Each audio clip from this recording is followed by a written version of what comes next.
Well, today I'm going to make a Tarte Tatin, which is a French upside-down apple tart. It's really accessible for people that are just starting with gluten-free pie crusts because the filling's actually made first and then the pie crust laid on top of it, and then it's flipped over after it's baked, so there's a lot of time to fix things if they cause problems. So I already have all my dry ingredients in here. Here we make all of our flour mixes ourselves. Most gluten-free flour mixes are a combination of flours and starches. We do special ones for our breads, and we also have a pastry flour that we make. So I've got that in here, some sugar, some salt, some xanthan gum. Xanthan gum is very, very important for gluten-free baking. That's all in here. Put it all in there and just give it a pulse to kind of stir. Then I've got my butter, which I just took out of the freezer. Put that through the feeder tube. You want to pulse that just until it's broken up a little bit. It's like the size of big peas. I've got cream cheese. Now the cream cheese has been in the fridge, so I'm just going to scoop out. I'm going to scoop it out in about 3 or 4 parts. And give that a little whirl. I really like using cream cheese, especially in gluten-free pie crust, because it has a little bit more fat, so it gives it some elasticity, and it also adds a really nice flavor to it. So that's all my cream cheese. And mix that up until it's kind of pebbly. You can still see some of the chunks of butter, but it's not, it's not big hunks. And then I've got about 3 tablespoons of cream here. Dump that in. And you want to mix that up until it starts to kind of clump together. After everything's mixed up, take it out of here. Pour it right in a Ziploc bag. And I scoot it all into the corner, and using the bag, I form it into a little ball. That way I don't have to touch it and risk getting it all sticky on my hands. And then just kind of flatten it into a round. Zip up the top, and I'm going to put it in the fridge for about a half an hour, and that's going to let all the flour relax and absorb that liquid. All right, so while the dough's in the fridge resting, I'm going to make the filling for the pie. This is kind of the topping. I like to use a cast iron pan, especially a straight-sided one, because it just makes the whole thing brown a lot easier.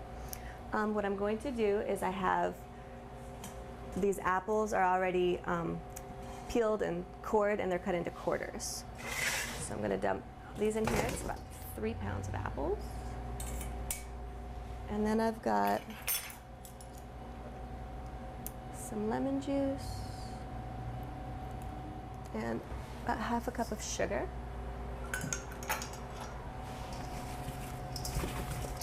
And take that and just kind of mix it around. Now the apples that you use for this are really important because there's no spices in this. It's entirely, the apple and the caramel that you're making that gives it flavor. And so you don't have to go with Granny Smith, which is the typical apple pie apple. You can go with, I really like, when they're in season, I really like Gravensteins. They're my favorite apple. They've got a really nice appley flavor.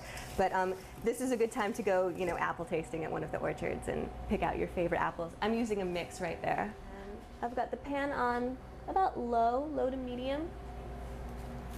And I'm going to put a little bit of butter in here. And the rest of my sugar.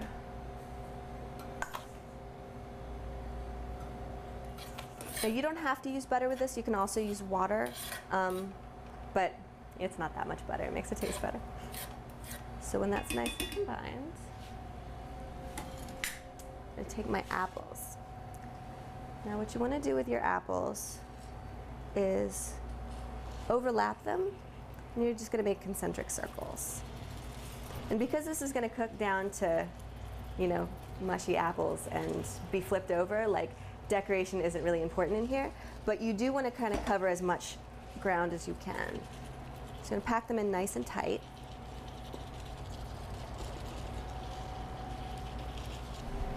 And so while these are cooking, periodically you just want to baste them, so you kind of pick up a little bit of the sugar syrup that's around the sides and coat the top with them, and that'll help caramelize the bottom as well. So those are going to cook down for about 20-30 minutes or so.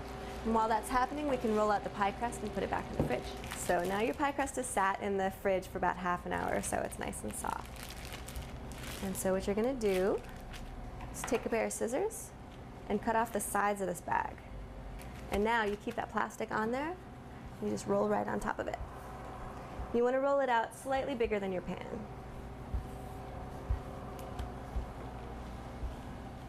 And so I don't know if you can see, you see all those big like chunks of butter and the chunks of cream cheese. That's what's going to give it all the flakiness. That's going to make it, kind of pull apart. If it's completely uniform, it's more like a cookie dough, which is good too, but it's a different texture.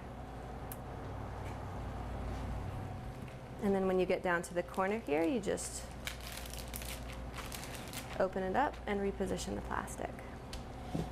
And this crust can stay fairly thick. It doesn't need to be super thin. It actually is better if it's thick because you're going to flip it over and then all of those juices are going to soak into the crust. All right, so now you've got it like that. You just put it right back in the fridge. You can kind of see how it's getting brown in here and it's, the bubbles look kind of thick. And so what I'm going to do now is take out the pie crust. And the best thing you can possibly do to a pie crust is get it cold, and then it won't stick to anything. So it just came out of the fridge. I'm going to peel this off, flip it over, and peel the back off.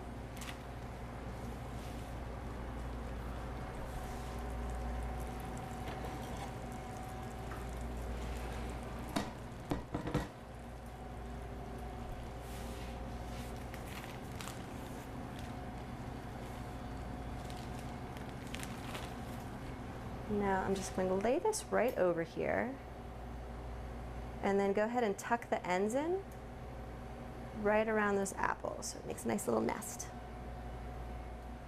So the reason I use a cast iron pan or a pan that's completely metal is because now it's going to go in the oven, so you don't want one of those with the handles with the rubber on them. I'm going to take this and it's going to go right in the oven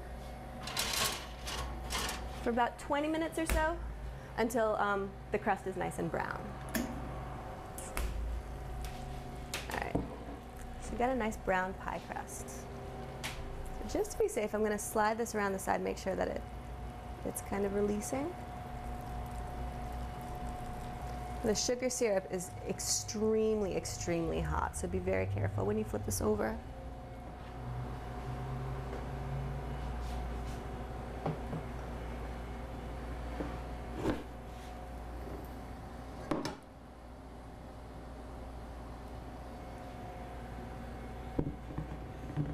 Now you can take your spatula and kind of push those apples back into place.